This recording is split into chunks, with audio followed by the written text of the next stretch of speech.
West Tigers fans, we are back for the third week in a row with Coach Adel to break down another West Tigers game. And for the second time in a row, it's going to be about a win. Our West Tigers are on a roll. They went up to North Brisbane. North Brisbane? I guess it's North Brisbane. I don't know. Is Redcliffe North Brisbane? I'm sure Coach Adel will be able to confirm that with me when I bring him in. I'll go to my co-host first in Rob Bashara. And please give us a follow at West Tigers Life on the socials. That's TikTok, Instagram, X, Twitter, whatever you want to call it. And give us a follow on Facebook, but also the YouTube channel, which Mr. Bashara, you were part of the stream yesterday, our live watch along. People seem to love that. And we acted like absolute lunatics as the West Tigers got another win. G'day, boys. Yeah, it was a fantastic afternoon at the Orange Grove Hotel. Really good atmosphere. Quite a few people came to join us, watch the show. Not all of them could sit with us, but they were sitting on other tables and what have you. But we certainly made a lot of noise. It was a great atmosphere. And to have such a courageous win and come back, the way we did from 18-6 down and basically keep them scoreless for almost 3/4 of the game. It was a performance to be really proud of, and I'm sure all West Tigers fans are buzzing right now. We absolutely are, and thank you to the Orange Grove Hotel. We'll be back there on Wednesday night to record our regular podcast with the Stats Man joining us, and so come down to the OG Wednesday night. If you've got nothing going on, $18 burgers. I think it's 20. How many beers did Terry say? 22 beers on tap or something. It's 1,000 beers on tap that you can try. But yeah, let's go to our man up there in Queensland, Coach Adel. As I said at the top of the show, is Redcliffe North Brisbane? Is that right? Did I get that right? Yeah, it's pretty much the Manly of Brisbane. Okay. Probably the best way to describe it. So the northern side of Brisbane, yeah. Apologies to our Queensland listeners, but yeah, if I got that wrong. But yeah, welcome, Adel. Thank you again for joining us on a Sunday night, but it's much, much nicer to do it after a win again. Yeah, in particular, an away win. That's probably the most enjoyable part. I think someone said it's the first time we won in Queensland in a while and first time we've had back-to-back away wins. So that's a really significant milestone in a brand new season. So very exciting. Yeah, there's something that just seems different about this team to previous years. Obviously, there's an obvious reason why that is. It's the personnel they've brought in, but these guys seem to even have your Alex Seyfarth, your Alex Twals, these guys that have been around the club for a while. I mean, it sounds silly, but it's making them look better, and they look more up for it and more determined to win and more confident and relaxed as they went down by 2 tries yesterday. Yeah, I think they're in an environment that allows them to flourish as much as they can. Alex Tyle's someone, I've never thought Alex Tyle's ever played a bad game for us. I think I've said this before with you guys. I'm not sure if I have, but he's someone what you're going to get out of him every week. I think the moment you expect him to pull out a 9 out of 10 or a 10 out of 10, you're never going to get that from him. You're just going to get that solid 7 or 8 every week. And so he's been able to do that week in, week out. But yeah, exciting times. I'm sure those boys that have suffered through the last 3 years, they'll be enjoying this. But 2 from 3, we go again next week, don't we? We go again. Yeah, that 3 in a row. We have got 3 in a row for several years now, Rob. But yeah, this I don't know, the previous iterations of the West Tigers seem like they are, it's only 3 rounds in, but it does seem like it's well and truly behind us. There's just something different about the fight and the spirit in this team. It feels that way to me, Josh. We started last year 2 out of 3 wins as well. Obviously, we had the bye first round. I'd say the second win that we had last year against Parramatta is very similar to the type of footy we've been playing this week. That was a really resilient win, backs against the wall. And even against Newcastle, even though we lost, we grinded, we stuck it out. We were quite awful in attack. But all 3 wins have been very gritty.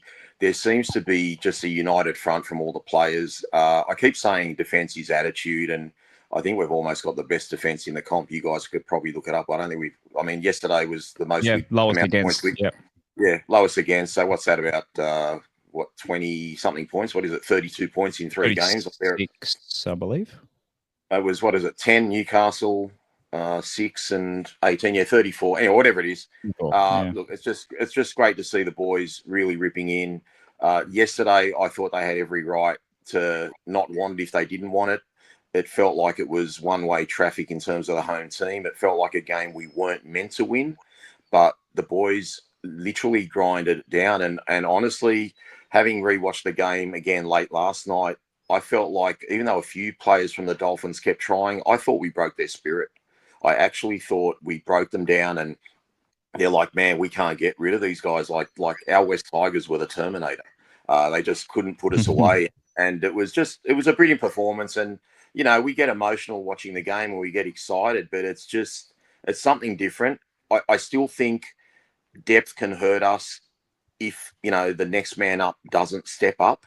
But hopefully they'll be inspired by what our starting group are doing, and having that confidence in the camp, they might be able to lift a level and play above what they seem to have shown us so far in lower grades. So look, it's really good signs. I love seeing Benji's emotion on the sideline. I keep reiterating that he really looks like he's keen to win. I mean, I know what his priorities are, but he's all business when it comes to our team.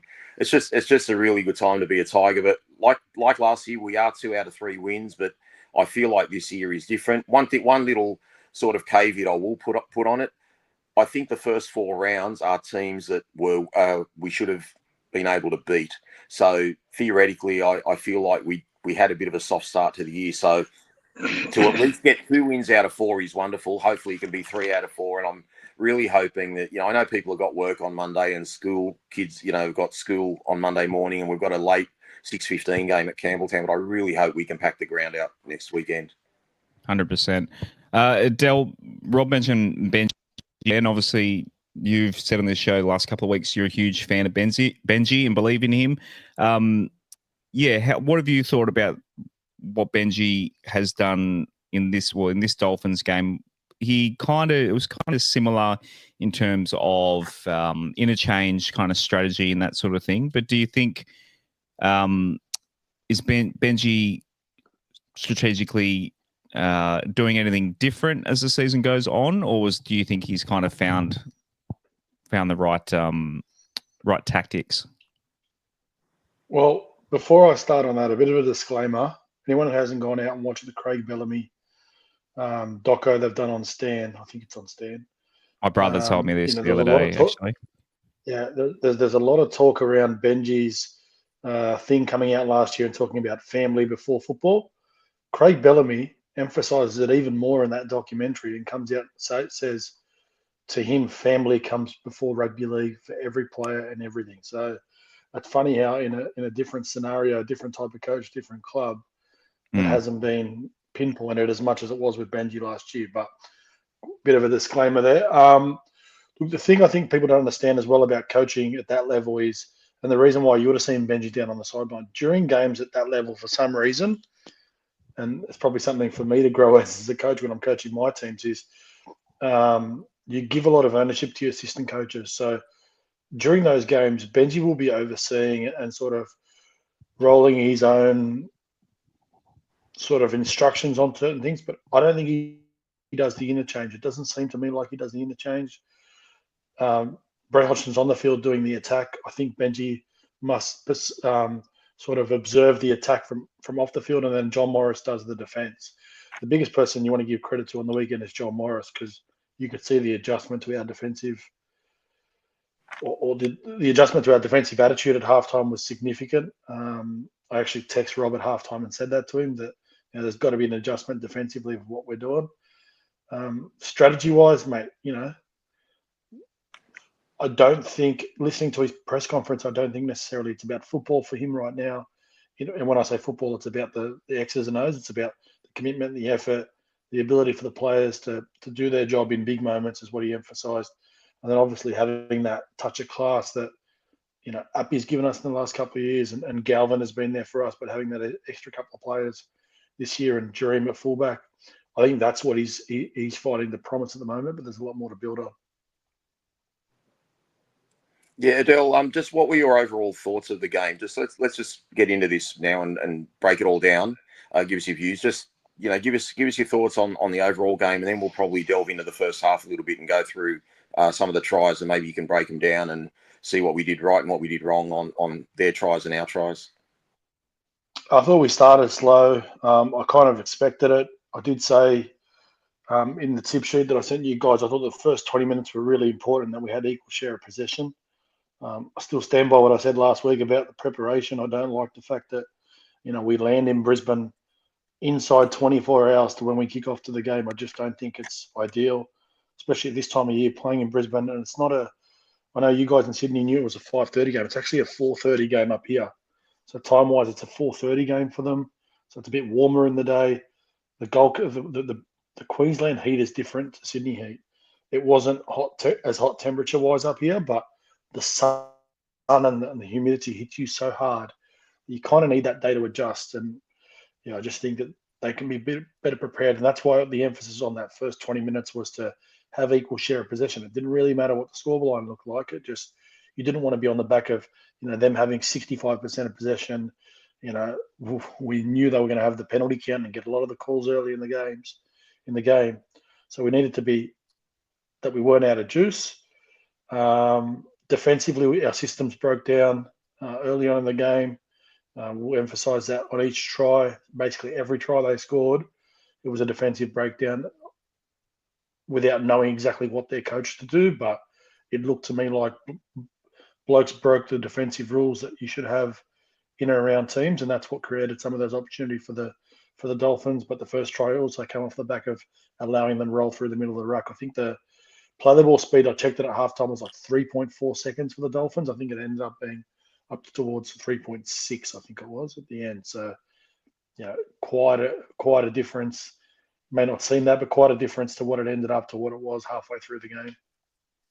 I definitely agree with you, because it seemed like Katoa and Nikorima had a lot of time, and obviously that's on the back of their forwards dominating the ruck. You pointed out in the tip sheet, Adel, that obviously we've got to watch Jeremy Marshall-King. We've got to watch his scoots. He's the guy we've really got to stop to really totally stop down that Dolphins attack. And obviously his quick run from dummy half led to that first try for Bostock. Do you want to go through that first try for Bostock and what you saw in that? Yeah, that was what created it. Big thing for people to watch if you ever want to watch the game back, especially on your try line, when the ball is being played on that play the ball, the previous play the ball before they score, you'll see our defensive line has just sort of reached the end of the retreated point, which is the try line. And at the moment they reach that point, they can't actually set themselves. The play the ball's happening, and they're basically already on the back foot. So already that creates the momentum. And that's the importance of slowing the ruck down.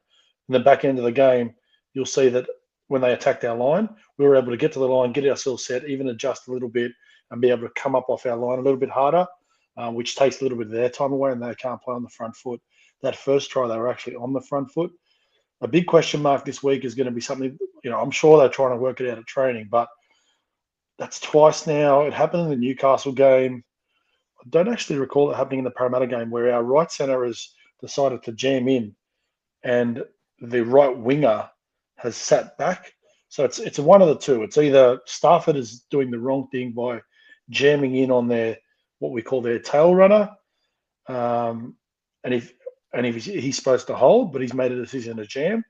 But if he is told to jam, well, I'd like to think defensively, the winger's being told that if your centre jams, well, you go with him. So on the weekend, Katoa's obviously spotted that. They've spotted that video throughout the week, that the centre's jamming and the winger isn't. So what they've done is they've thrown what you call a tunnel ball, where it goes past the fullback who's running the block shape out the back, skipping him and giving it to the centre. So I guess that's potentially something they had already seen on film prior to the game. But if Tito actually follows Stafford takes the fullback and Tito goes to the centre, well, he might be able to shut the centre down there, but he wasn't able to, and that was just a simple 2-on-1 for them to score in the corner. It's a bit of a Just to qualify there, Adel. training gun. Sorry, I was just going to say, just to qualify, I think Fatahape did that against Newcastle where he did jam in and Taruva stayed out for that Dylan Lucas run that ultimately led to the 5-8 for Newcastle scoring a try that day. But that's probably the only time we'd really done it the whole year. You're right. Well, definitely Stafford hadn't done it in his 2 games anyway. Yeah, and I'm almost sure that they'll the right edge will do video this week with John Morris, who's the defensive coach. I'm sure they will come up with a solution. Is what are we doing in this situation? What's our rules? Let's follow it. If we do something wrong, let's do it wrong together. Don't go one out. One person does it one way, another person does it the other way. So they're the sort of things I'm sure they'll figure out this week, and that's the type of stuff that provides you that a bit of improvement. Well, after the Dolphins got to 6-0, Adel, we needed to bounce back, and we certainly did with a great try to Taruva. Do you want to talk us through that one, if that's still sticking large in your memory? Yeah, it was a bit clunky. I think it was impressive. The play before it, Galvin almost goes through. That's the first time I've seen us run that dual block shape off our 9, where you get 2 middle sort of ganging up on one defender, and they sort of run a block shape off your 9. That's the first time I've seen us run it. So we haven't done that before. And Galvin gets the ball on the tail of that, and he sort of sees their 4th defender in, which they call the 4-man. You can see him come up a bit hard, and Galvin comes off his left foot, almost actually scores there. So their defensive line was pretty compromised in that moment. I don't know whether Abby does this on purpose, but he sort of jumped left, swung it back to Luai. But at the end of the day, there was nothing there. That was Luai's class, his ability to just hold the ball up. He sort of hid the ball. He got the defenders to hold for a split second when Terrell May sort of dropped under him. That split second of holding those defenders actually created that little bit of space. Just holds up the half, who I think was Nicarima, created for Jareem, and Jareem's got that ability to be so dangerous. I've actually put it on the screen right in front of me to have a look. When Jareem gets the ball, the outside defenders have to have their eyes on him because of his speed and his ability to create. That takes a split second away from the center defending the center, takes a split second from the winger defending the winger. Tito's a world-class finisher, isn't he, in the corner, and he's able to finish that. So it wasn't perfect, but that's the class shining through of Luai and the ability of Jareem to create some headaches in the defensive line. Yeah, that work from Luai, that Luai work can't be understated, Adel. It was such good play. It was a bit like very Appy Coruscant, like the way he was sort of darting around everywhere and trying to draw defenders in towards him. I'm loving Jareem's start to the season too. After having people were saying a bit of a second-year syndrome year last year, he's really shown. And after last week, a lot of people, he was a touch and go. He was in a moon boot, so people were worried he wasn't going to play this game. And as soon as he was in, like my confidence skyrocketed when we saw that he was going through the captain's run. Jareem looks world class right now. Like I said last week, it looks like he hasn't missed a game for weeks.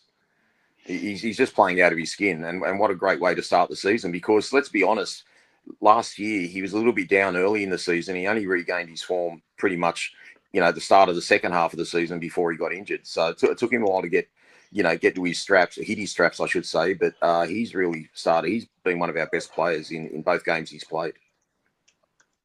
Rob, was he down on form, or were we just a little bit spoilt the year before of his ability? I actually think it's a bit of both, Adel. And the reason I say that, the fullbacks are on a hiding to nothing, but some of his, goal line defense, being the last line of defense, I could honestly say he made 8 to 10 try-saving tackles that none of our previous fullbacks would have made. And that was in his first year. I felt last year he didn't look as desperate. He still missed a couple of those tackles. But look, his attack wasn't worse. I think his attack was okay. He actually developed a passing game last year, I thought, which he didn't have in his first year. But just defensively, I just didn't see the hunger or the drive. I don't know, but he's just one of those sort of really cool, calm and collected guys. He doesn't get too emotional. He's very level-headed and very languid and a very smooth runner of the ball. Like, even he doesn't look fast, but he is fast. He's one of those deceptively quick players. He's just an absolute dream to watch. Pardon the pun. Look, anyway, we'll get back onto these tries, Adel. Obviously, from that try, Adam Dewey kicked a great conversion from the sideline. And then shortly after, Herbie Farnworth scores for the Dolphins, basically under the posts, and it becomes 12-6. Do you want to let us know what sort of went wrong there? And just as a finish to that try, what are your thoughts on whether that pass from Nicarima in the lead up to Saifidi, if it was forward or not? Yeah, it wasn't forward. I thought it was okay. The reason they scored that second try is my good mate. Uppy just decided to break the biggest rule in football and give up his inside shoulder. He was too worried about what was about to happen out the back and let a middle just go straight up the middle. That's soft. That's not good enough. You know, you're a senior player. You probably get the look from the coach. You don't get sort of sprayed for that because of your seniority. But yeah, he gave up the golden rule there of, you know, a middle forward coming through the middle of the field and someone coming on broken play. You don't even worry about what's going on out the back. That's your inside shoulder. You make that tackle and you worry about the next play after that. But yeah, that was soft, to be honest. They'd be very disappointed. There was not much created there. I think Farnworth jumped out of dummy half and just grabbed the crossfield and hit Saifidi on a line that should have been, that shouldn't have been a minute try. But sometimes you got to give up some of those at the start of the year. They'll improve on that. All right. Well, not long after that, Adel, our defence sort of broke down again out wide, and Nicarima went through and scored again. I feel this is a little bit contentious. I don't know if slow motion tells you if someone's actually emphasises more that looks like they've stopped as opposed to one motion getting up again. But it seemed like his arm carrying the ball had hit the ground. It seemed like he'd stopped, and he himself forced himself to like lunged up in the air to get that extra effort to stretch out and score the try. But maybe talk us through where we broke down with the defence and then if you think it was a try or not. Oh, this is one of those ones where you almost got to tip your hat. I thought their attack was perfect. Their shape on this was perfect. It was very similar to the try we scored the previous week against Para. I think it was our first try. The difference being on this one here is they got Jerome interested. So this is one of those ones, again, they'll have the conversation about whether Dewey should, I think Dewey potentially should stay square a little bit longer. You'll sort of see him sort of sink out onto his man and sort of, because you can tell Jerome wanted him to stay out. But that's the part of the game where you sort of got to sit as the center and what they say, sit on your inside leg, but also be able to defend with your right shoulder and your left shoulder. So if Jerome does get beat, you can step in with your right shoulder and make a tackle, or if he does pass the ball, well, then you can readjust with your left shoulder and make a tackle. But it was really good attack. It was really good shape from the Dolphins.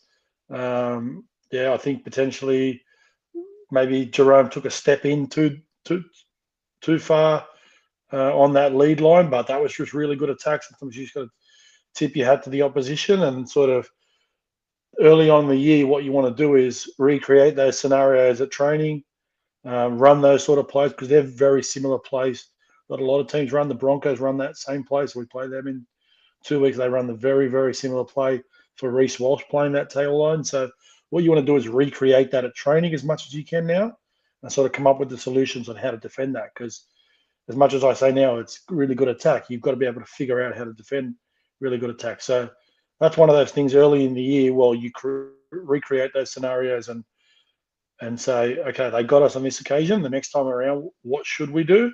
And how do we do that better? But yeah, in this situation early on in the year, you probably just tip your hat off to them and say that's good attack and maybe a bit better scramble once Jerome gets there. I thought Skelton was a bit slow to turn and sort of get his body there. Potentially Jareem's effort. I didn't watch that part. Probably something I should have looked at. How Jareem's effort was to get there. Sometimes Jerome did a good job to sort of keep Nicarima in the air for a split second. I think Tedesco come up with a cracking try saver on Friday night where defender did the same thing and he somehow got his body underneath the last second. So they're the sort of things you can look at, but yeah, I'm sure they'll recreate that at training at some stage and learn how to play that shape a little bit better. Well, from that try, Osako missed the conversion. A few minutes later, they get a penalty goal in front. They take the penalty. They go for two. They're up 18-6. Talon De Silva comes on, and a few minutes later, he scores a try from dummy half. I think it was quite a gutsy try, Adel, because he actually ran it on the last tackle. And if he doesn't score that try we've probably got thousands of West Tigers fans saying, mate, what are you doing going for it on the last tackle? How are you going to get past three blokes? But he backed himself. He scored. I think Hunt actually, Jack Bird poked his nose through the line, and maybe if Royce Hunt had pushed up, Royce Hunt would have had a try if he'd have backed Bird up. But what are your thoughts on that Talon Silva try shortly before halftime? Yeah, for those wondering why I keep looking up, I actually keep putting back to what you're speaking about. So it's harder one on the Royce Hunt one. Probably, yes, you're right. If he does sort of poke his nose through, but it's not something you expect from a middle forward. You make a great point about the Silva, right? So people need to understand with a lot of these things that we do and a lot of these things rugby league players do, you want to create as much positive mindset in their heads about having no fear about making decisions, because I know Talon has done it at least 4 times this year where he's gone himself from dummy half on tackle 4 or 5. This is the first time he scores, but it's if you watch Talon Silva play through the junior reps, this is his play. He loves a slow play, a quick play the ball. He loves a lazy. You look up, if he sees a lazy middle there, he'll try to dive right at his knees and try to score. So he does this. He's been doing this religiously all the way through Matt's ball, even when he played flag last year. So this is what he does. So what we've got to understand is he's going to do this. He's going to try to do it on tackle 5. And guess what, everybody? The worst case scenario is he doesn't score, and they're going to play the ball 1 meter out from their line. I think the key for him is if anyone does that, the one thing you don't want to do is drop the ball over the line and give them 7 tackle set. So if you are going to come up with that play, then that's probably the message that goes to him. But in a couple of weeks' time, when he does it on tackle 5 and he gets tackled a meter out, you can't be complaining saying, oh, you shouldn't run it on last because he just scored us a try on the weekend. So, it's a string in his bow. He's very, very good at doing it.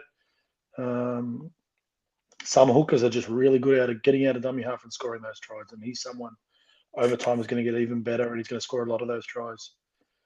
Josh, you were sitting next to me. Josh, you were sitting next to me at the Orange Grove Hotel, and you described that try as very Robbie Farrell-like. And I think both of us were feeling, if we can go into halftime at 18-12, it's a pretty good result, given that we felt like the refereeing was quite one-sided towards the Dolphins. How are you feeling at halftime, mate? Yeah, it was very much, I used the term sliding doors moment, and I think I used it on the stream as well. But yeah, going in 1 try down as opposed to 2, and I think it's 3 games in a row too that we've scored just before halftime as well. You used to kind of the running joke of the team conceding a try in the last 5 minutes before halftime, but this team seems to be really playing hard right to the bell. And I believe all 3 games we've scored. I think last week we might have scored twice in the last 5 minutes. We did. We scored twice in the last 5 minutes before halftime, and we scored in the first few minutes after halftime against Parramatta. Yeah, but we're actually quite lucky to dodge a try, Josh, just on halftime when Bostock leapt in the air, and I was actually surprised Taruva tried to catch it. I just thought he would have, punched that ball dead because he was giving away such a height advantage, and that would have been heartbreaking if the Dolphins had scored right on halftime. Yeah, no, I've said it for years that this team. Occasionally we get absolutely smacked, but a lot of the time it was just that the last 5 minutes we'd concede a try or just drop our heads, just that little moment that will cost us a game. And this team just seems like now we're doing it to them. We're inflicting the pain where others might be being a little bit lazy or kind of keeping their eye on the. I don't know, players. I'm sure there are plenty of players that look up at the clock and think, "Oh, come on, 3 minutes until I get to have a breather." It just seems like this team put the foot to the throat in that section of the game. Well, we've got plenty to talk about in the second half, guys. But just firstly, Adel, I just want to ask you, what changes do you think were made in the second half? I mean, it felt like a bit of an arm wrestle in the second half for quite a period. A bit of toing and froing and who was going to buckle first. But obviously Benji or Josh Morris or someone, made some changes at halftime defensively, because we went from conceding 18 points in basically the first quarter of the game to conceding none for the rest of the game. What would you put that down to, having watched the second half again? And knowing you've probably watched the game 3 or 4 times, being a mad West Tigers fan. Yeah, I think where we gave them a lot of the possession was a key as well. So, they had a lot of good ball early to start the game. And sometimes when you're fresh, you can feel a bit good about yourself and you can get on the front foot and sort of roll into good ball. And for those at home, good ball is pretty much anything inside the opposition half. You call that good ball attack. We slowed the ruck down to play the ball speed. Makes a big difference, like I said earlier. When your defensive line's set, when Jareem's able to get blokes into position a little bit earlier, when we're able to get our numbers right, then your spacing is correct. Then the ability to come off the line. If once the ball's passed out of dummy half, if the defenders are already up 4, 5, 6 meters, well, that gives them a little bit less space to be able to run their shape. Watching the previous week, the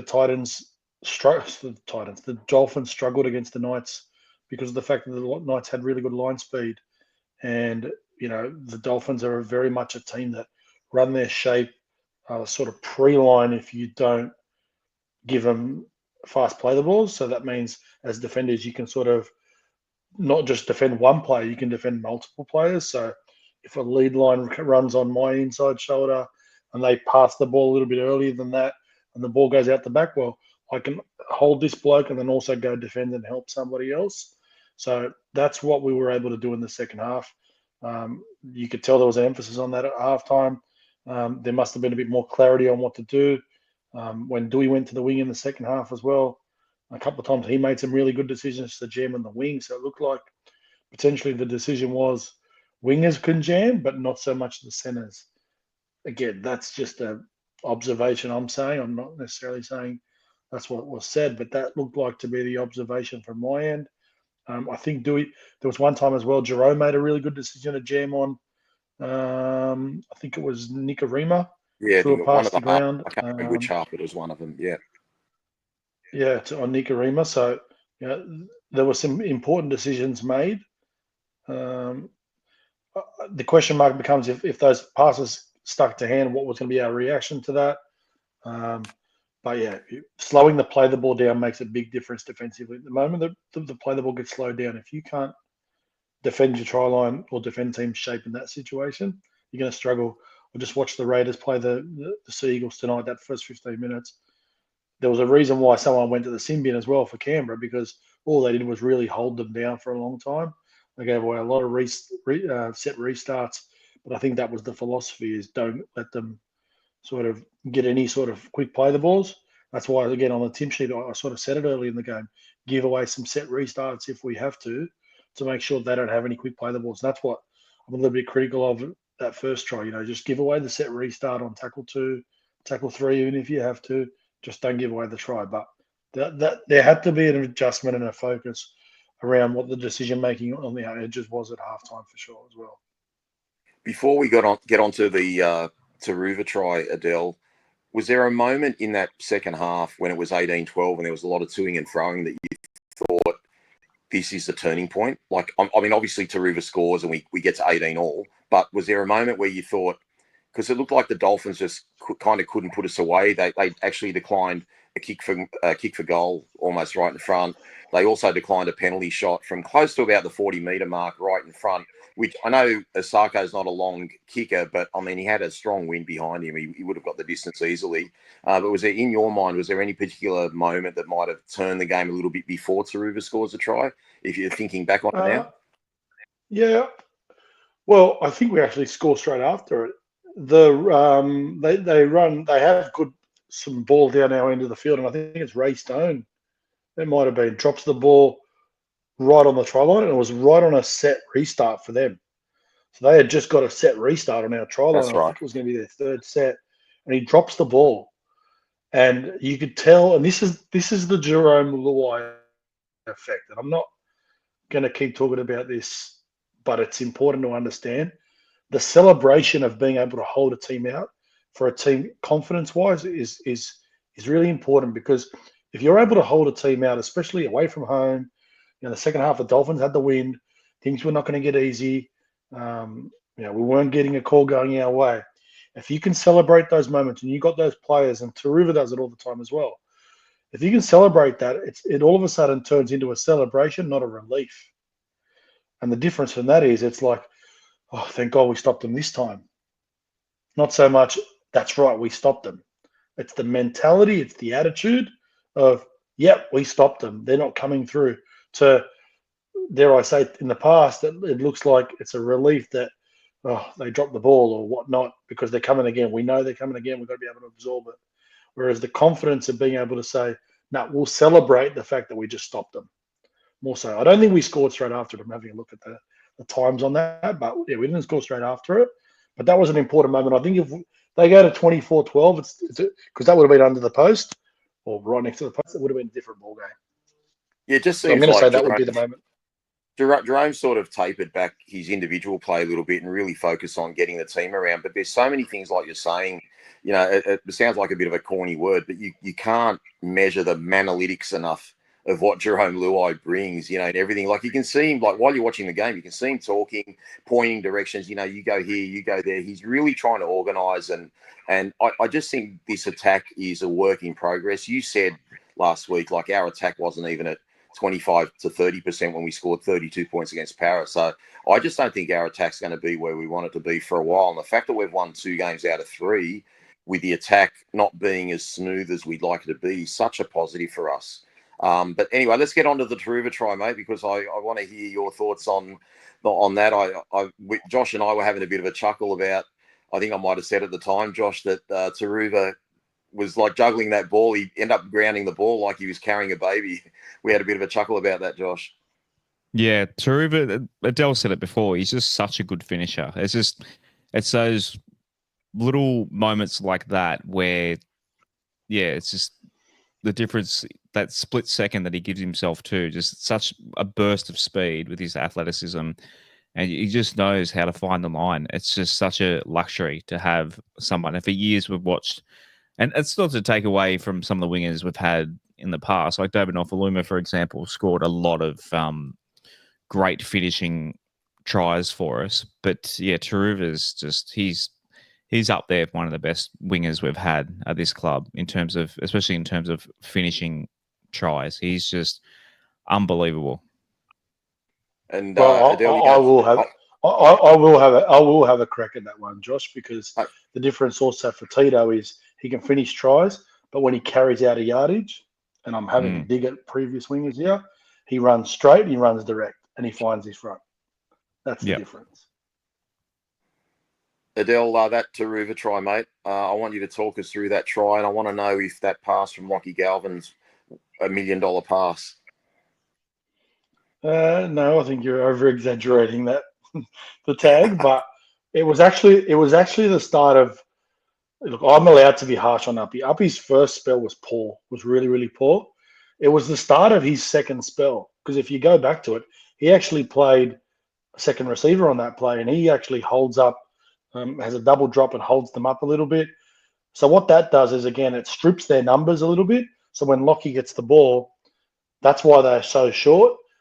The really good thing he did was he nailed the pass. He knew which decision to make, and he nailed the pass. If I want to be critical, Rob, I can. If the pass is ahead of, sort of in front of Toa, he catches it on the move. But that's just being stupidly critical. But yeah, that's, mate, at the end of the day, that's what we should come to expect from him, Jerome, Jareem. They've got to get to that level that our attacking shape's not in its best at the moment, but when teams give us stuff or we're able to create for each other, we've got to nail that one pass. Whatever the money ball's got to be, we've got to be able to nail it. And that's the sort of expectation they should start having for each other. But in that moment, that's what we want from those boys. And it was a perfect ball. It wasn't a perfect ball. It was a fantastic pass. And then I think Stafford did a really good job as well to be able to sort of run the right amount of distance, then give the ball to Tito so he could finish as well. You know, I've seen in the past people, centers, you know, catch the ball and try to take off, and sort of they don't have that same spacing that the winger has, and then they get bundled into touch. So, yeah, good job all around. Great ball. I seen, Rob, you were very excited with that pass. Oh, we were like Josh Shy, the boys that came and met us at the pub. Honestly, guys, I can't. I had 2 shit games of golf this weekend, and I don't give a damn. Like, like I just had the best day yesterday, so celebrating the Tigers win with the boys. And I got to be honest, I didn't expect it, just given the way I felt like the Dolphins were getting all the rub of the green. But maybe things have changed this year, Adele. Like from that try, Adam banks the kick off the post, it goes in, and game on. Before I get onto the Seyfarth try, I want you to talk a little bit about Samuel Afenu, because Samuel Afenu's last 2 second halves have been amazing. Granted, he came off with a few minutes left in the game yesterday, but some of those hits he did, his will to win, he absolutely smashed a couple of Dolphin guys and caused turnovers. And I feel like they might have been the difference in the game in the end. He just absolutely imposed his will on the game. What are your thoughts on Samuel? That that hit was a turning point. He, along with whoever the other couple in the tackle were, we haven't seen that sort of line speed in our club in a long, long time. When teams are sort of inside their 10, I haven't seen that for a very, very long time. So that's a really positive one. I'm going to include it. Look, he's been again just consistently good for the first 3 rounds. He's sort of the victim a little bit of our lack of shape, because he's such a threat on that left edge, especially at halves, the opposition halves, who some of those ones on the right side of their defence that struggle defensively. So we haven't been able to see the best of him in that attack good ball shape. I'm gonna defer from there, Rob, and talk more about Fanua. I don't know, I Yeah, might be go for jumping it, the mate. gun a little Yeah, bit, but anyone you want to talk about, jump in, mate, before we get on the last two his guys. second spell, Fanua's second spell, was absolutely elite. It was Payne Haas like from the other night. It's the second week in a row. His second spell's been better than his first spell. I didn't even know this. He ran for over 200 meters in a game. When's the last time It's West Tigers middle forwards done that? So 208 to be crazy. exact. Yeah, Yeah, no, no, mate, fantastic. he was fantastic. So was Yeah, Samuel. anyone else you want to touch on before we talk about the Seyfarth try? Because let me tell you something. I was thinking of clipping your criticism of Appy and sending it to him. He'll never play golf with you again if I do that.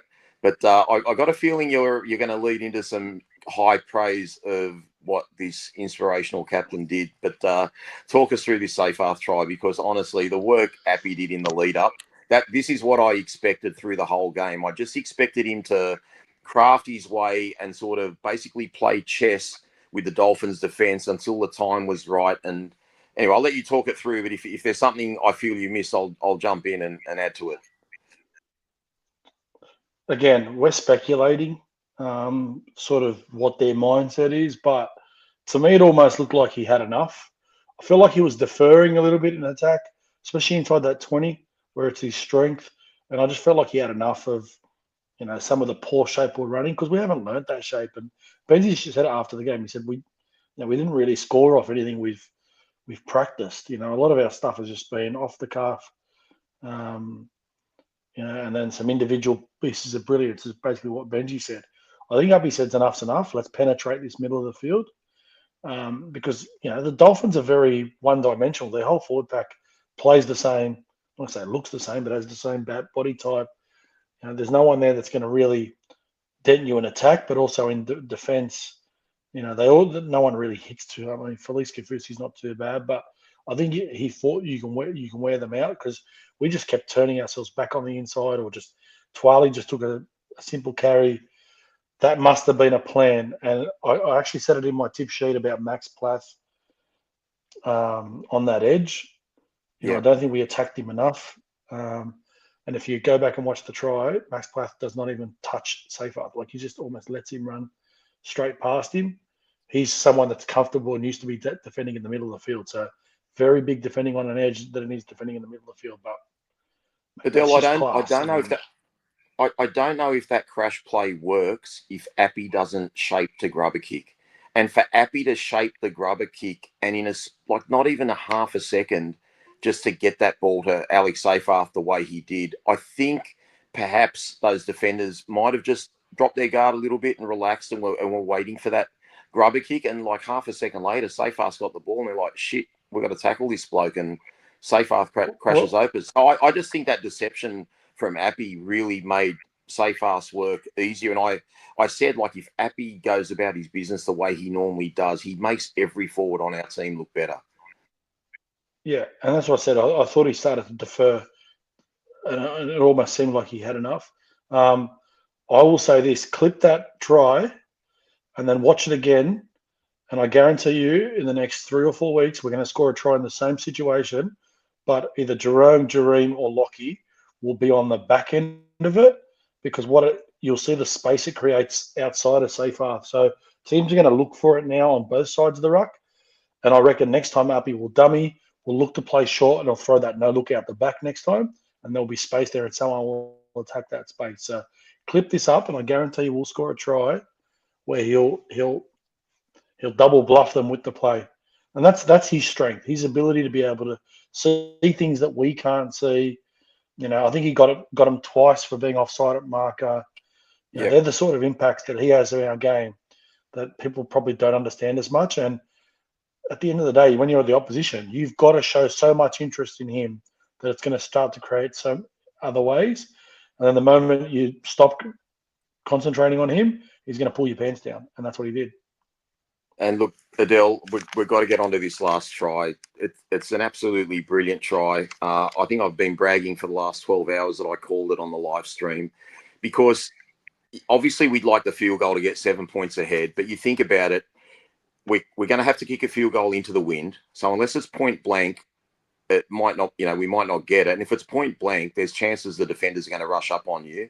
But the fact that Appy, did what he did from dummy half, like shaped to go the field goal and ran it, I think it just also minimised the chances of giving the Dolphins a 7-tackle set as well. But the fact that the hammer was in the tackle, he just identified everything perfectly. He's very modest. He said it was a planned move, and I'm sure it was a planned move to a degree.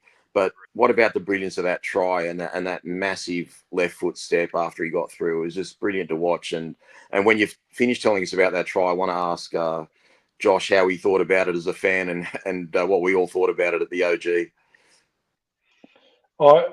It was definitely a set move. And the reason I say that is because listening to him talking about it, they wanted to make it obvious that they were going for a field goal.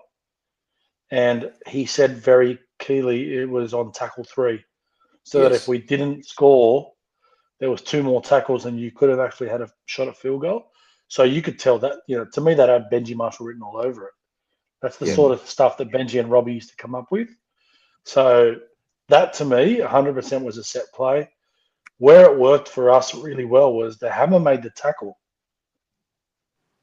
So his emphasis on getting back on side meant he wasn't set at A.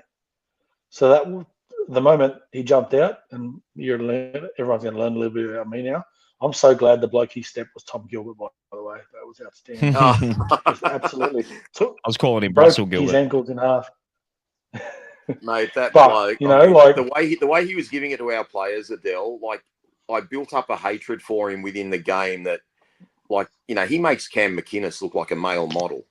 He's that ugly. Yeah, but don't get me wrong. Like, I'm glad he's the bloke we step. But at the end of the day, like, I don't mind that. But when you beat them, you sort of go, well, stick it up, yeah. But no, the moment up his left foot and then hit that gap, he's deceptively strong as well. Like, you're not going to stop him from there. So it was, as soon as he hit off the left foot, it was try time. Josh, it was beautiful.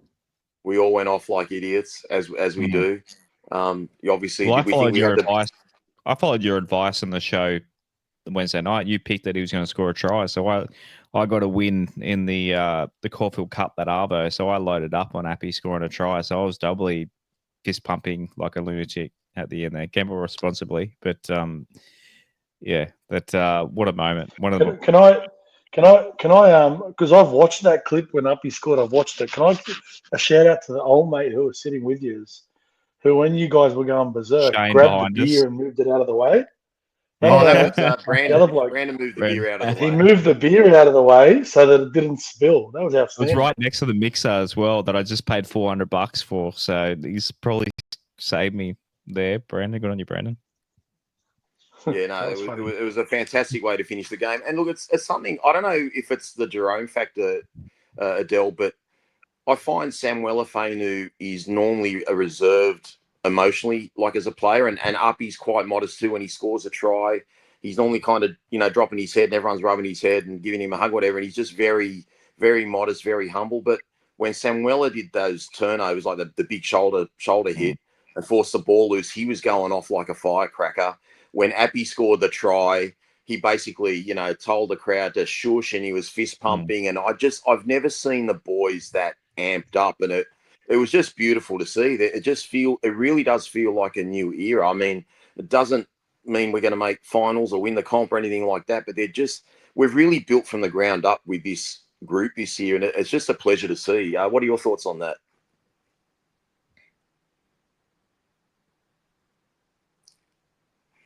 We lost Adel. We lost Adel. He's frozen. We've lost Adel. He's frozen. What do you think, Josh? You reckon that they're a little bit different this year? They're a little bit more amped up? For sure. The claw. I love the claw. It's so good.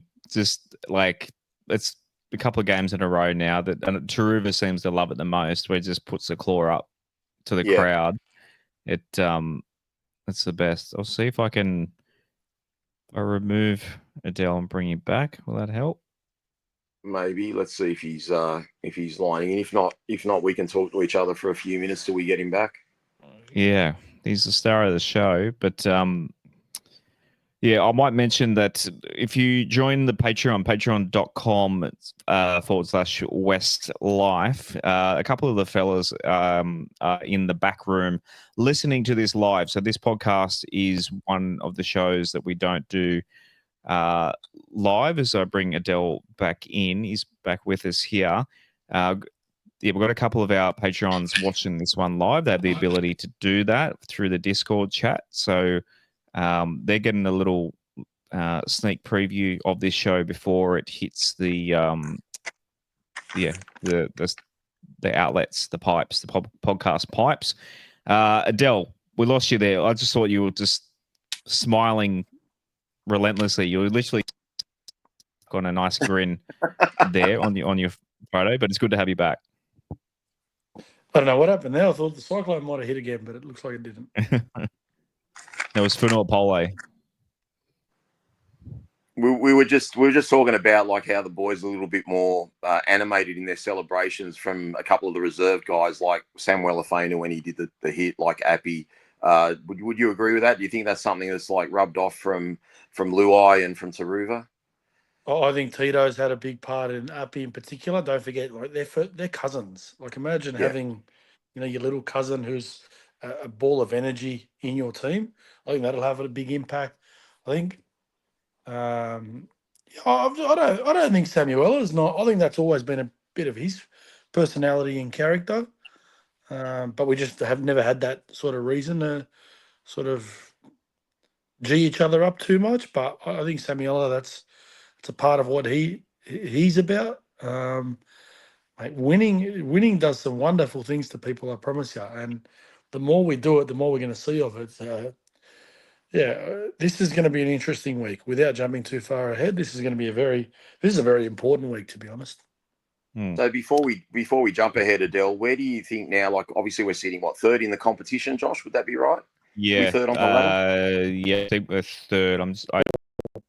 I did Fourth. Check it after. Is it fourth after the Raiders game tonight? Yeah, Manly got ahead of us.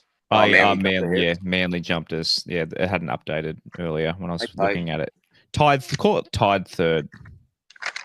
We're two for and against points off third. Adel, where do you think we sit now, like after 3 rounds? I know it's only early, but compared to all the other teams you've seen in the comp, there's obviously 17 teams. Where do you think we sit now? How should we be thinking? I mean, obviously, we're going to hear all the old cliches. It's one game at a time, week by week, and see what happens with injuries and suspensions and all that sort of stuff. But where do you think we sit right now for, take away our ladder position, just compared to other teams in the comp? Well, you can only ever judge on sort of what your best 17 looks like. Like we said at the start, at the end of the day, it comes down to injuries for us. If we can keep our spine on the field and Terrell May and Fanua, if those guys can stay on the field, we can, and touch wood, it's not, and anyone else that we do miss, it's not serious. we can absorb that. I think we can sort of roll with that as much as we can. You know, it was interesting, and you know, someone like Billy Slater, like I know some of the others sort of get a little bit excited about sort of teams and will follow trends and all that sort of stuff, but Billy Slater said today on the Sunday Footy Show, we can make the 8. He goes, we're a top 8 team. We look like a top 8 team with the improvement and in particular the spine. I know how much of an opinion he's got of Jareem Buller as well. Our spine, I'll say it, by the end of this year, our spine will be the top 2, top 3 spines in the comp. Richo believes that. It's People going to laughed come at him down when he to said it. we're not better than Melbourne spine. Sorry, let's put. No, I've we're said not the that best. too. I think we're the third I'm best happy spine with right second. now, though. Yeah, or third. Yeah. But what you're learning is your spine is so important, but then those 2 front rows are going to be massive for us. And yeah, if we can keep them on the park, Rob, we're a top 8 side. You know, we should. If we don't have issues with injuries, anything less than the top 8 is a massive failure. And I think the club knows that. Players know it. Coaching staff knows it. Like, you know, the squad from a top 22 player squad. Like already, you look this week. You know, Skelton's out. I think Charlie Staines will come in. You know, Skelton's a loss, but I don't think it's as big as loss. I think Charlie Staines is. If Charlie Staines is your backup winger, that's a good replacement. So you know that's a position where you go, okay, no problems. Yeah, I don't know who comes in the back row. They might put Sione Fainu there. They might put Jack Bird there. It might. I'm presuming it's just going to be Jack Bird, who'll just go to the left edge. I just had a look then. Ruben Porter's the one I looked at because he did a good job at the back end of last year, but I'm not sure if they'll go there. But he's eligible. He's a dev player. So that's going to be your question marks is when we do lose players, who's going to come in? Who's going to do the job? And will they, you know, who are we playing that week that we, you know, when we are losing players, which teams do we have in the draw? Like we're pretty lucky. You know, at the start of the year, you don't get the best out of anybody. And we're not going to be the best of ourselves. And we've got to play Newcastle, Parramatta, who are, you know, under strength, and now the Dolphins. So, you know, as much as they're good wins, we've had the opportunity to have and had to play a class outfit at the start of the year, which is probably a positive for us. Moving There's forward, 9 teams on 4 points at the moment. So 9 from teams. here, Wow. yeah. So The we're Storm reading. are on 2 wins as well. There's Okay, I was only just one gonna team say, that's Adel, conceded less than 40 points. Moving forward, mate, if we are to make the 8, in your opinion, what improvements do we need to make if we are to make the 8? Like, I mean, I know it's a long process, but if we are to do it, what do you see that has to improve quickly and what has to improve long term? Well, before we improve, we've got to maintain, and we've got to maintain the poise and the temperament that we've showed in these last couple of games, especially early on. So they're the things you've got to maintain before you look to improve. Yeah, it's all good and well to improve on other things, but if you lose the things that you've shown some really good aspects of early, well, then you know you're sort of just balancing them out and you're sort of staying where you are. So, you know, we've shown really good poise. I think we've been very. I think Uppy used the word calm. You know, when we've been behind, so that's the thing we've got to maintain. We've got to, you know, remain diligent and resilient in times where things aren't going our way. So that's the first part. The improvement is our attack. You know, absolutely, there's no ifs or buts about it. And then being able to sustain the physical, mental grind of 26 or 27 rounds this year. You know, being able to 24 back games, end the yeah. year and Rob, to put it, like I had a look tonight. I'm breaking the next 8 games into 4-game blocks. You know, again, if we can go 2 from 4, you know, I said at the start of the year, let's go 2 from 3 would be a pass, which we've done. Let's now go 2 from 4, and then we try to go 2 from 4 again, which means if you put it into one big block, it's trying to go 4 from 8. And, you know, what does that do? Well, it gives you a record of above 50%, and that's your pass mark. And if you can go above that, well, then, you know, so be it. But it's important setting little goals and taking those little wins. And if you don't get wins, well, you try to readjust and, you know, set the goalposts up again for another little mini win. You know, they're the sort of things you want to create throughout the season. to sort of not try to turn it into a 26, 27 round season is put the season in little blocks and, let's put the first tick away. We've won the first 3 rounds. We've passed the first 3 rounds. Let's put the next 4 games and then the 4 games after that and target that origin period because we might not have Jerome. Trying to think if there's We might anyone not have else. Terrell either. We might not have Terrell. You know what? The interesting one, I didn't think of this. Jarrell Skelton's a Queenslander. And the way he was going, and Queensland don't have much depth. So that was one where Queensland are known to do that. Strong wingers, out of yardage, Billy Slater. So that was interesting that he got injured, which is never a good thing. But that was another one that I sort of thought at the back of my mind as well. So that period, but obviously depending on who we play, I haven't had a look at who we play through Origin. We've actually been the beneficiaries of that the last couple of years. Will Laurie Daly go back to Uppy? I know Madge went with Reece Robson, but will Laurie Daly prefer to have Uppy as hooker? So, do New South Wales lose game 1 with Reece Robson there and they bring Uppy into the side? So they're the sort of things that you've got to sort of break down in the season and then set ourselves some little goals and try to get some little wins to turn it into some big wins. Mate, we've almost gone a whole podcast without saying the words Lachlan Galvin. I want your thoughts on Lockie's performance yesterday, mate, because I thought he was absolutely brilliant. You talked about his pass earlier. They're letting him. I don't know if I mentioned his name though, Josh. I just said the $1 million pass. Mr. G. Rob, I'm going to be consistent with what I say about Lachlan. It's very, very simple. He's a 19-year-old kid playing football. I'm not going to compliment him. I'm not going to talk negatively of him. I'm going to let him enjoy his football. And that's what I do as a coach. At 19 years old, all you're doing is letting him enjoy his football and pinpointing the things that you want him to get better at because his ability is out of this world. So, I'm going to be consistent with that. I'm just going to say no pressure on him. Pressure's on the other blokes. All right. Well, before I get on to your 3-2-1, mate, I just want to touch on the refereeing performance yesterday. Without keeping it clean, unlike myself yesterday. What did you think of Mr. Goff and his officiating crew? Look, the best way to put this is we won 3 wooden spoons. Okay, so you need to become relevant to put expectations on officials to understand that making decisions against you counts. Okay, and That's a great point. Referees, I would love to think, and I'm confident that 99% of the time referees don't go out there to get you. But as a referee, you're a human being and you're conscious of it.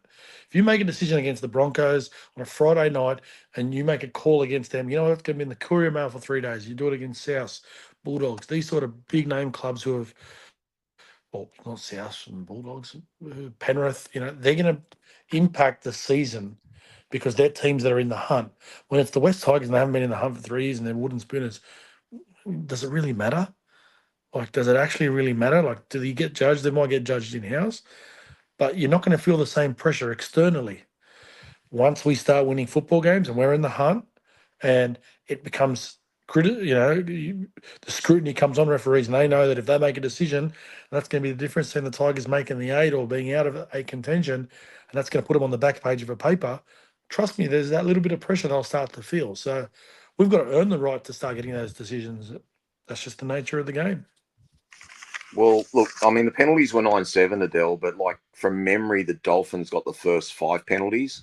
So, look, I know penalties are discretionary, but there was an incident where I think we put a kick through and it ricocheted off Lockie and it hit Buller. And to me, that's clearly an accidental offside. How does a referee that's officiating an NRL standard miss that or not even get a tip off from the video ref or something? Because it's not the worst thing in the world to say, look, it's not a penalty. Sorry, it's a scrum. You can surely in the modern day of changing decisions, reversing tries, doing what we do, that we can just reverse a decision as quickly as that, because it was obvious to everyone watching except Goff and his officials. Yeah, I think there's 2 parts to that. Is one, there's a captain's challenge there. So if you don't like the call, challenge it. That's the first part. That's the honest truth. And we've seen it. Yeah. If you don't like it, and in that situation, It was it Galvin that he hit and then went on to Buller. Yeah, So it hit Galvin Galvin and should went have into Buller. It hit Galvin and Buller. went into So Buller. So why didn't we they could have challenge got it? up. Yeah, they could have got up and said, no, it's not a penalty, so let's challenge it. So they could have done It that. only cost us 10 meters. Yeah, but if they had the breeze, Josh, and they kicked the ball 40 metres downfield, I agree with Rob. It's a big moment in the game. You know, a changeover to a penalty is big, but you know, so there is an opportunity to challenge that. Secondly to that, the human beings are going to make those errors. You know, I can't wait for the day a referee gets sprayed by a player. Player drops the ball, referee looks at him and sprays him for dropping the ball. It's going to happen. Trust me, you and I both know. Like I in-house in the moment, emotion-wise, I feel the same way. But when you reflect on it, you sort of sit there and go, well, let's fix ourselves first. Let's make ourselves in a position to be able to be a better football team, and then we can start picking on other people. Josh, I'm going to give you a minute to work this out because I'm going to ask Adel the same question. I want your 3-2-1s from both of you, but I'll go to you, Adel, first. Contrary to everybody else, I don't have Uppy in my top three. I hope he watches this. I'm going to clip this and send it to him for sure.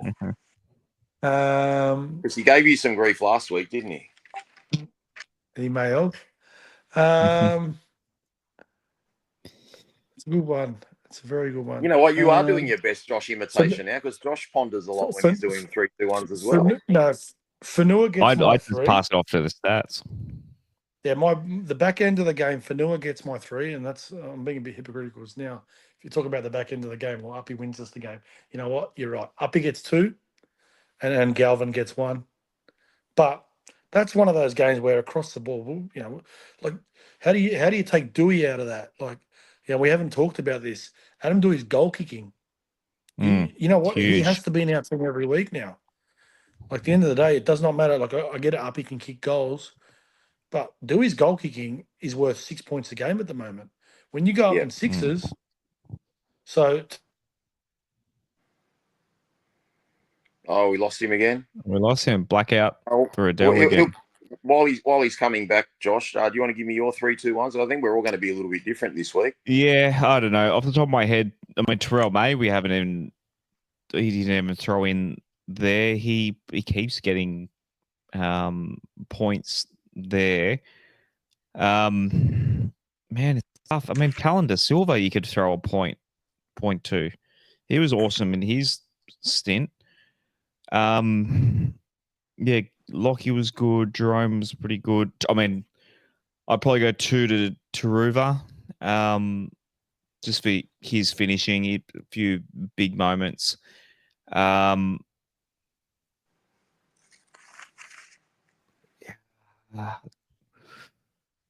the one, I mean, Stafford was good. Yeah, May was good. Pole. Pole. You got to go Pole. The amount of meters that he made. I'll go. I'll go. Pole, Taruva, May. Okay. I think we're all a little bit different on this one. I really found I've changed my mind 3 or 4 times on the 1 point. I think again, Adel used this about Jareen Buller last week. I don't know how this game looks without Jareen Buller. For me, I don't know how this game looks without Lockie Galvin. He poses so many questions to that opposition defense. It's just ridiculous. And I think, unfortunately, we're a team where if we do have a weak link, we're going to pay the price. So the good thing for me is we don't actually have a weak link. Like there's not one player you can say had a bad game out of the 17 players we use, which is magnificent. Like, you know, I thought our first performance last year against Canberra was okay, but like Jaden Sullivan was just found out everywhere and he probably cost us 18 points. And if you have that one really weak link, it affects, you know, your whole team and ultimately the result of the game. So I went Lockie for 3. I probably should have given Taruva something last week, but I could not give him something this week. I think Taruva's a 2. Particularly hit the speed of his play the balls, his finishes. He didn't make a mistake. There were a lot of players yesterday that had okay first halves and sensational second halves, but he was consistent throughout the game. And this is left field because I know the stats don't won't put this. I wanted to give Twally a point. I wanted to give Fanua a point. Jareem's just first class. He didn't miss a beat yesterday either. But I'm going to give 1 point to Samuel Afenu because, again, I think he had a couple of huge moments in that game that, turned the game for us, got us possession in the right areas of the field, and we got to build some pressure on the Dolphins. And so I just can't underestimate Samuela's effort in this. So for me, it was Galvin 3, Taruva 2, and Samuel Afenu 1. And look, just finally, Adel, before, in case Josh has got any questions, I'll get him to ask you. But my final question for you, mate, and I know it's a week out, just your early thoughts on the Warriors, what we can expect from them, and how you think we'd go against them next week. Sorry. Yeah, look, they're. I actually compare them a little bit to not the forward pack. Forward pack's a little bit different. Their danger is those their outside backs are actually starting to find their form. Their right centre, Ali Lautidi's nephew, whatever his name is, he's a very good player. He was really dangerous on the weekend. I'm turning this around this week. I'm making this about us. This is such an important game. This is the game I think the club and the players need to understand. This is going to be the defining game of the season. Back at home, expectation. Forget what the boogies say and all that sort of stuff. The expectation, every time we've had expectation on us as a club, we've failed in the last couple of years. So this is the expectation. Everybody's going there this week thinking we're going to win at Campbelltown. Sunday afternoon, toughest road trip. The Warriors having to fly into Sydney, go out to Campbelltown, all that sort of stuff. This is a tough road trip. The expectation is there this week. If we can be the team that can go there this week and nail the job and go out from start to finish and be immaculate, concede 18 points or less, we're going to win the game if we concede 18 points or less, obviously depending on the weather in Sydney. If we can win the game, Rob, our season is going to be really, really good. If we lose this week, I worry about our confidence. I worry about that because, when the pressure comes on and, all of a sudden we're at home and we're expected to beat a team that doesn't traditionally travel well away from home, and they've gone to Vegas and got pumped and gone home and they're okay at home, but then they travel. This is the game this week to me. I think we have to win, and we have to win it looking good. Not in our attack, but we've got to look at where we've got to feel and look comfortable this week. That's what I want to see from us this week. Yeah, I think the Warriors, obviously individually, they're very dangerous, Adele, but I've watched their games this season. I'm not impressed. They were awful against Canberra, and I felt like Manly destroyed a good start to only have one try on the board. I felt like Manly could have had 3 tries on the board. And again, on Friday night, I don't think that Warriors won the game. I think the Roosters lost the game. They were making inroads up the middle. They were making inroads on the edges, but their lack of ball security and I actually thought they were quite arrogant.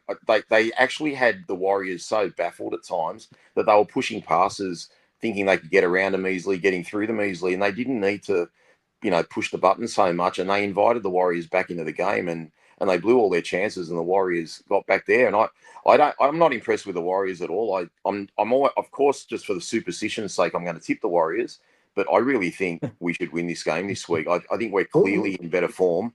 I will say one thing: we were favourites against Parramatta for a change, and we won. That's a very rare feat. But yeah, this is a huge game, and to lose 2 games at Campbelltown would be quite devastating, in my opinion. What do you think, Josh? I think we're going Big difference between being favourites, Rob, and an expectation of winning. Okay, fair enough. Josh? Yeah. I just want West Tigers fans to pack the place. You mentioned earlier it's a Sunday night, so that makes it hard being a school such work night, and it's hard. But I mean, the Friday what we have in the round 1? It was 13. Was it 13,000? Thereabouts. Yes, thereabouts. If we can get 13,000 at 6 p.m. on a Friday, fighting traffic, Sunday night cruise out to Campbelltown, no traffic on less traffic on a Sunday afternoon. Get there, go to the have lunch at the Leaguesy beforehand, make a day of it. Just pack that place out. The Waz will only have a small contingent of the fans, so it should be 90%, 95% West Tigers fans. Get the boys home. The membership cracked 9,000 today, so How good? Get a membership. I think with Leichhardt games in hand, so that Leichhardt membership, and I think the Leichhardt if we keep playing like this, Leichhardt games will sell out well in advance of those games. So at very least get a Leichhardt membership sorted for later in the year and sign up. Get out there, back the boys. This team. Why wouldn't you want to go watch this team at the moment? It's exciting. It's yeah, really exciting. You're winning watching aside, something grow from the bottom up. yeah, It's fantastic. We haven't had a chance to clause up yet at the team, so let's do it. My question, Josh. Now that you've said that, if we win 3 in a row this week, surely West Tigers Life podcast comes on the road and comes to Suncorp next week. Who's gonna? I'll ask our I'm up sponsors for if it. they'll fund it. I'm up for it. I'm always up for it. What day of the week is it? If we win, it's a Saturday night. I might actually have Okay. a West Tigers Life sponsor for you up here to right. get the team up. 3 in a row. It might be called upon. Like I said, my sister lives in Brisbane, so I have a bed to stay in. So what about getting you down here, Adel? What about getting you down here for next Sunday night? What are the chances? I know you're itching to jump on a plane and do it. No, I will definitely be there for Leichhardt Oval Sunday afternoon against the Sharks. Oh, good stuff, mate. Look, before we wrap up, I just want to ask you one final question, Adel. Have we forgotten anything, or is there any particular player from either the Tigers or the Dolphins, or any subject that you want to discuss before we sort of lock this thing up? No, I mean, I think everyone's seen from a Dolphins perspective how good their halfback is. He almost carried them against us on the weekend. No, I think our boys should be really proud of their performance. Just got to back it up again this week. Whoever the blokes, we know Skelton's out. I don't know about Samuela. Like, that was a weird one. I thought it was a cramp at one stage, but then he come off. The other thing I think people need to understand is, the days of mind games and not naming players, like with Jareem last week, the clubs don't do it anymore. Like, they'll name who's going to play, and they're usually pretty transparent with that sort of stuff. And if you want to know, just go down to Concord on what day would it be this week? On a Thursday afternoon? No, they'll be training Thursday Captain's this run. week. Oh, okay. No, yep. Captain's run will be Saturday. It'll be at Campbelltown. But on Thursday they'll have their big training day. Just go down to Concord and have a look, and you'll see who's training. Done. All right. I shouldn't be saying go to the Royal Store while you're there, Rob. Yeah, well, AFL gets 10,000 people watching Collingwood train. Why can't rugby league start doing that? Fair point. Oh, I think we'll get a lot of people watching our training sessions if we're preparing for a semi-final. Let me tell you, just like 2005. 20 years on. Any final words before we wrap up? No, it's been a good, strong 80 minutes, just like the West Tigers did last night. But give us a follow at. Do you have anything you want to plug, Adel? Do you have a TikTok or something? Are you socials you want to plug or? No, he likes to keep it on the lowdown, but just get on a podcast that goes to a few thousand West Tigers fans. That's all. Yeah. I'll tell you what. I will give away 2 tickets to anybody who watches this podcast and knows whose jersey that is on the wall. Oh, you'll have to point the camera at it a bit more. We've only got the edge of it. No. That's the point. It's a female player. That's the point. Kezzy? That's the point. It's on the wall. If anyone can ever guess it and they can get it right, I'll give away 2 clearly tickets a female player. Let everyone guess. I'm not going to guess. That's as far as I'll go. I've done my Rob Stradamus this week, calling Appy's try. That's a weird assumption, Josh. Why would I have a females player on the board? Because it's got the Harvey Norman on the sleeve.